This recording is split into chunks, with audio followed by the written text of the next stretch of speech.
Hi, my name is Elaine Holden. Welcome to Education Matters here on Channel 96 in Nashua, New Hampshire. I'm delighted to be with you today. You know, I've done several shows now over the past few months, usually here once a week, and I have been getting really good feedback from my viewers. So thank you so much, all of you who have gotten in touch with me and have corresponded. Last week, I responded to 2 questions about depression and dyslexia and how they're related. And I will certainly readdress that topic again, so don't worry. I will be talking more about it. Today, however, I do want to take up a different subject. But before I do, I have my little Egyptian scribe here. Why? Well, because I promised I would be doing the alphabet and the history of the alphabet. And today is the letter M. And the letter M has a long history. It is the 13th letter of the alphabet. And we have the name Mem. And the letter M actually has not changed that much. If you look at these waves down here, and I know I've got it in black and white, but if I start here with my marker, and then I come down and I come up and I come down and I come up, it kind of looks like the waves here in the ocean, right? Or in a large lake. Interestingly enough, remember I said that Proto-Sinaitic alphabet was really the beginnings of writing down symbols for various sounds. And of course, we have finite number of sounds in every single language. In English, we have 45 sounds. Some languages have 50 or 52. Other languages may only have 30 to 35. It depends on the language. And what's interesting is that this evolution has come about from pictures in Egypt with the hieroglyphics all the way through the Proto-Sinaitic representation of sounds by symbols, into, of course, Greek, and eventually Latin, and going into the Anglo-Saxon. So our alphabet is pretty solid by this time. We haven't had too many changes. The only thing that has created a change within recent history would, of course, be Gutenberg and his press, because the Gutenberg press pretty much did not allow for those little extra flourishes that we see in the hand-copied materials that happened all the way through Egypt, Library of Alexandria, all the way into the Middle Ages with the monks and the monasteries copying from one book into the next to preserve them for the future. So we don't have that luxury really, or we didn't with printing. We have more of it now where we have such sophisticated equipment related, of course, to computers. In any case, here I have my Mem going to Mu, and you can see that that hump with that little sort of tail on it is very characteristic of the letter M. Now we have those waves, okay? And the difference between the Proto-Sinaitic and the Phoenician was that the Phoenicians had their big line on this side, and then they had the smaller lines on the other. But they both got it from Egypt, because in Egypt, that wave, those little up and down little humps there, actually stood for their sound of N, as in Nefertiti, for example. So you can see that the N and the were related. They're very close together in our alphabet. M and N go together. They're the 2 medial letters in the alphabet. And they have evolved from the Egyptian and the Proto-Sinaitic into the Phoenician, all the way to Mu in the Greek language, and then finally M in our Anglo-Saxon, Latin, Romance alphabet. And so it's kind of fun to realize that wherever that M came from, it's got that water shape to it. And it has evolved over, 3,000 years or more, and it's really kept pretty much the same shape. It's kind of neat because M is a very common letter in our language. We use M a lot. And so it was kind of neat to have that letter as a very consistent part of the alphabet. So that's the history of the letter M today, which was a lot of fun for me to tell you. And so now I want to talk a little bit about vision. Why?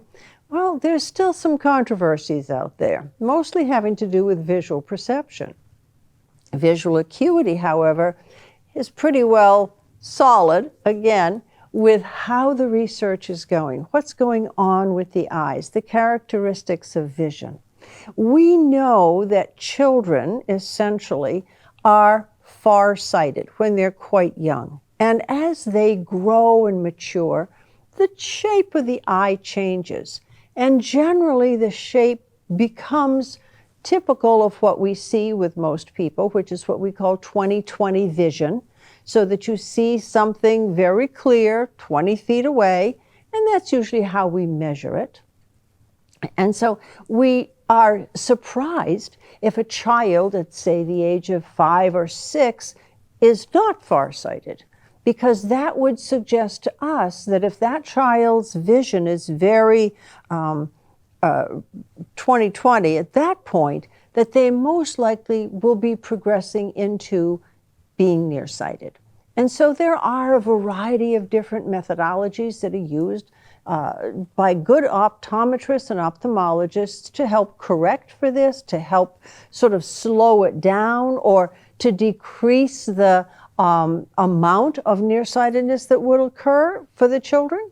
And that's something that, again, it's sort of ongoing, it's evolving, and you will have different optometrists and ophthalmologists come up with various treatments for children, depending upon the individual child, depending upon the training of the doctor in question. But essentially what you're looking at is a doctor that is aware of the child's development, what the child should be seeing at a certain age, and if there are any differences, how they as professionals can help to get that child in the best visual space possible to be able to do well in school, and certainly at sports and just in life in general. And so that's a really important thing. So we in education have to say, well, we've got some benchmarks too. The first thing that we recommend is that parents take children to an optometrist at the age of around 3 to 3.5. And you're probably saying, wait a minute, stop right there. We go to the pediatrician, and the pediatrician checks our eyes, checks the child's eyes. And I'm not disagreeing here, because we have a variety of different tests that are used. So for example, this is called the tumbling E test. All right, we can see this. We see the E going in different directions. So if you have a child that's nonverbal, a child that may be shy and doesn't want to speak out in front of a relative stranger, a child that may not have the ability to articulate a variety of different shapes, maybe just too young, we use what's called the tumbling E test. The tumbling E test means that the E is in various different directions, and you can see the different directions. So they have their 3 fingers, and they have their 3 fingers going in the different directions that the E goes. So where they see the E, in whatever line they're asked to, they will show what direction that E is going. So that tumbling E test certainly has a lot of merit, and it's something that can and should be done for children just to check for their distance vision. And that's something that pediatricians do regularly. Pediatrician assistants, for example, will be able to go in and do a number of different tests, starting probably quite early, 6 months, a year, 18 months, there's various degrees of tests. And the doctor, of course, will come in with an ophthalmoscope and really get a good sense of the child's eye health. Eye health really is in the confines of a medical doctor, either a pediatrician or an ophthalmologist. One or the other or both may be involved in examining a child's eye health, and that's as it should be. But, and this is a but, the optometrist is the one that really examines a child's vision, and if there are any differences that that child may have. For example, span of focus. Now, when I talk about span of focus, I have to say, as adults, think about how much we can see when we're looking either at a distance or when we're looking at a piece of paper close up, how much we can see in our peripheral field that is clear and not cloudy or fuzzy or just a little bit blurry. We have to think of span of focus, what a child can see when he or she is looking straight on at a piece of paper, what's not blurry as far out as they can go. That's span of focus. So their eyes are not moving. We're just looking to see what they can see that's as clear as possible. That's something that optometrists, especially pediatric optometrists, will do, and they will check on it, and that's part of their examination. What's the next one? Well, obviously we want to see whether there's clarity or not, both up front and at a distance. So close up, midway, and distance. The other thing we have to really be concerned about is the opportunity to check the child very carefully to make sure that their eyes are exactly on the same spot.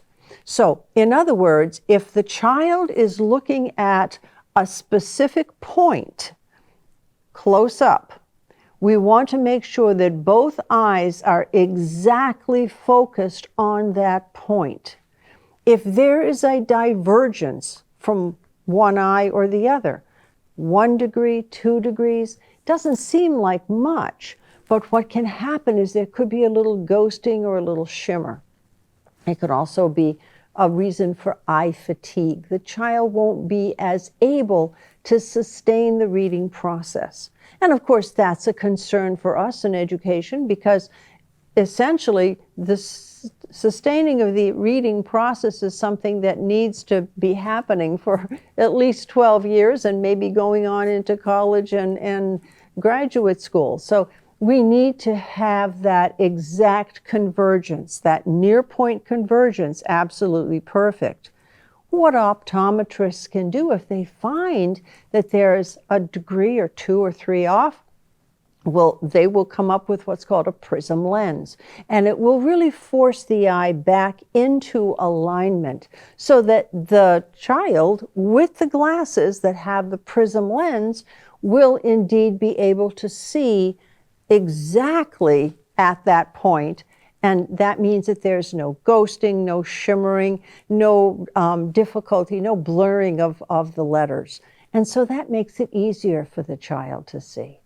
And obviously we have other tests. Now this is a typical kindergarten test. It's an adaptation of the Snellen test. And you can see that we have sailboats and zeros and pluses and hearts and stars. And we're asking the child to look and label these objects, okay? These are common objects, objects that the children should be able to see and recognize and language label. If there's a suspicion that the child cannot language label any of those objects, we're going to go back to that tumbling E, because that will give us a better sense of what the child can see at what line. Obviously, the large one would be, the most that the child can see at a distance, and then you work your way down to see how small the print is that the child can still see at a distance. And this is your typical Snellen chart. This is the one that you would see for older children and certainly for adults. So we have vision charts that allow us to examine children really at any age. And that, accompanied by some of the more basic tests, again, often with the tumbling E, gives us a better sense of how the child's vision is. But the bottom line is that for visual acuity, it's really important that the child see an optometrist. And if that child if there's any question with that child should go back to the optometrist as frequently as necessary. Children's eyes are moving, they're changing very quickly because those little bodies are growing. And so if there is a prescription for glasses, that prescription may last a year, it may only last 6 months. And I know you're probably saying, oh my gosh, the expense. Yes, it is expensive in many instances, but at the same time, you only have one pair of eyes. And those children need those eyes for so much work in school. That's paperwork and that's distance work, that it's important for these children to have as good a vision opportunity as possible. So that's visual acuity. But let's talk visual perception for a moment. Visual acuity is where the image is going into the eye. It gets traveled back along this little pathway. We have what's called magnocellular and parvocellular pathways. To the back of the head, that's the occipital region in the brain. And it gets interpreted.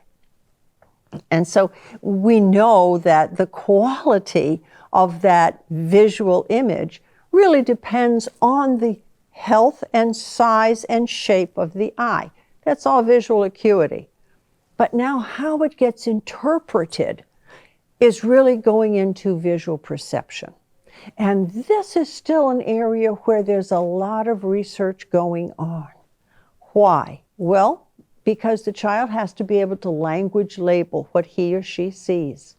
And that may or may not be easy for the child because they have to start calling up a visual memory of what they're looking at, and they have to be able to articulate what it is. So we're now looking at a language piece, and that language piece fits in with the vision piece. There's also possible visual perceptual issues. One of the common ones, and I brought my actually chart right here, it's called the Elaine syndrome. And sometimes it's also called scotopic sensitivity syndrome. That was the original title of it. It was developed or actually discovered by Dr. Helen Elaine. And I had the pleasure of being trained by Dr. Elaine probably about 35 years ago now. And what Dr. Elaine's research, her early research says, is that a percentage of children in the world population will indeed have scotopic sensitivity syndrome. It's maybe up to 10%. Some research is saying 5 to 7%. You never know because there's different groups that are being researched. But you're looking at a fairly small percentage of children and adults, by the way, who have just scotopic sensitivity syndrome or just Elaine syndrome. But if you're looking at the special ed population, you're looking at 46 to 48%. That's almost half. What happens is that it's a co-occurring or comorbid condition. And this is something that's really important because years ago, a number of people were trained to test for this. And when they went back to their schools, they tested a large number of children, and a number of children that were in special ed certainly showed enough symptoms so that they could get that spectral modification, that vision correction. What kind of vision correction am I talking about? I'm talking about different colors that are placed, these colored overlays that are placed over the pages. And those colored overlays, they're all different for all different children. And we have not that many overlays, but we have enough so that we're able to get the best spectral modification possible. And what this modification does is cut down an irritating wavelength of light. That means that instead of a child having visual distortion or visual difficulties, that wavelength that is doing that irritation to the eyes, to the scotopic field, is actually cut out by the filter, whatever color we're using, and the child then is able to look at the page with a greater degree of comfort. First of all, what are the symptoms? They skip lines. They sometimes skip small words they don't see. They'll say, the letters are moving. They'll say, the letters are sinking into the page. The letters are lifting off the page. The letters are moving across the page.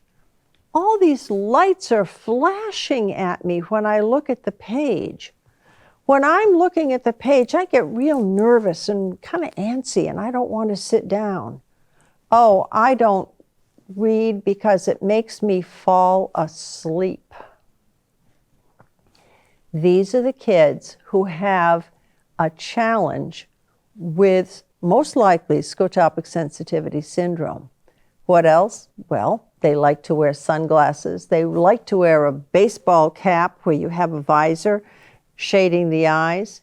Sometimes they sit like this and they try to read to shade their eyes because the overhead lights are very uncomfortable. Sometimes they'll hold the page at an angle and they're looking at it like this. Sometimes they tilt the book up. Sometimes they'll listen, they'll be listening to the teacher and reading like this, where they're holding the book over their head, trying to blot out some of the light.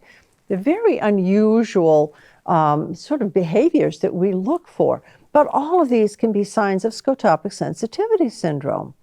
So it's not an expensive fix. I mean, these overlays are probably $2 or $3 a piece.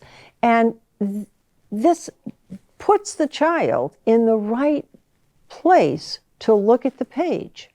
The problem happened all those years ago when it was believed that the overlays, really was all that was needed. Well, it's like giving a child glasses. If a child isn't seeing and looking at the page and able to see this page clearly and without distortion, if the child is farsighted or has some other issue, if that child can't see the page, the child's going to have difficulty reading. You put the glasses on the child, as I said, the prism lenses, or for farsighted, nearsighted, whatever the issue is, so that you get really good vision, okay? That doesn't mean that the child is just automatically going to read. All it does is put that child in the right place to be able to be taught to read. So yes, we have our colored overlays, and these colored overlays are excellent. But all they do is put the child in the right visual place so that the teaching of reading can happen and be more successful.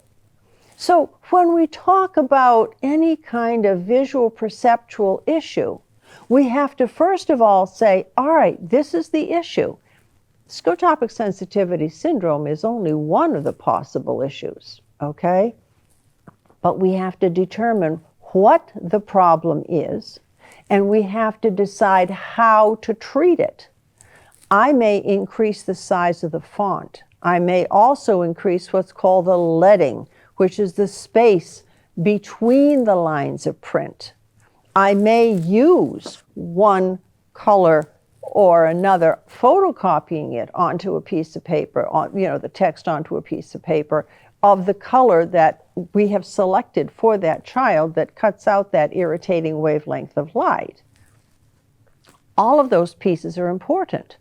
Left justified margin, right unjustified, which means it zigzags down the page. Remember I talked about span of focus? Well, it's entirely possible that a child has a fairly narrow span of focus. It's also entirely possible that because the child has not had a successful experience in reading, that child may have a problem tracking.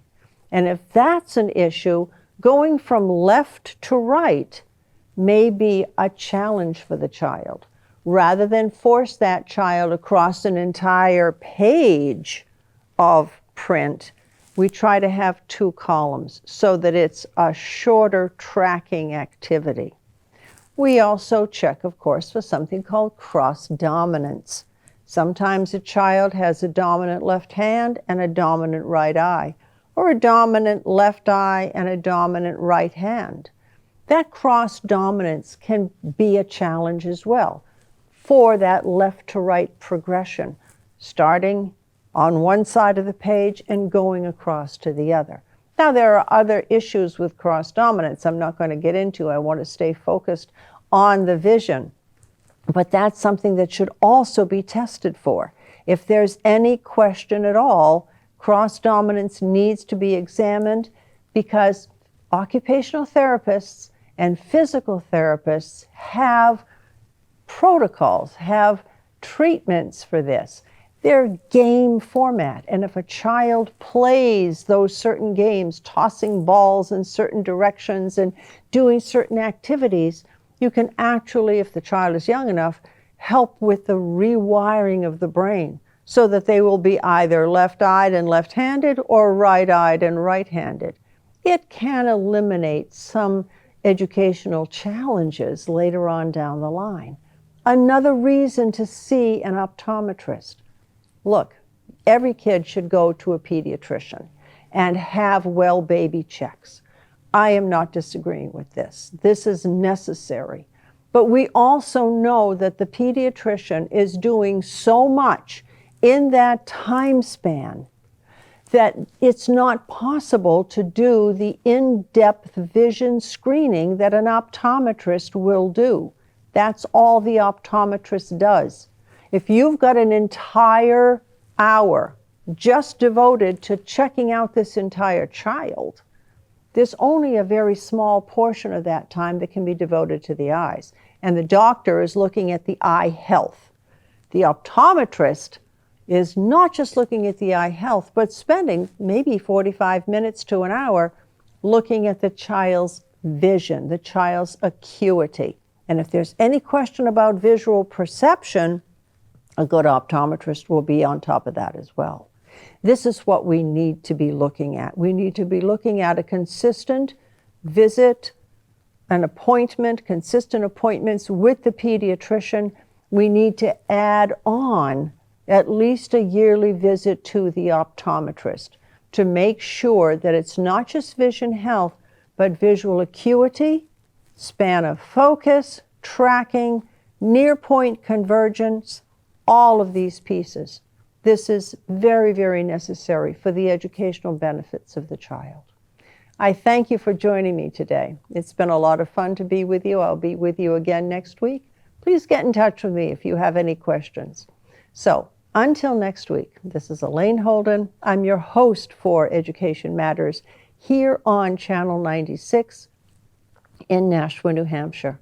And of course, if you have any topic that you want me to discuss, please feel free to get in touch with me.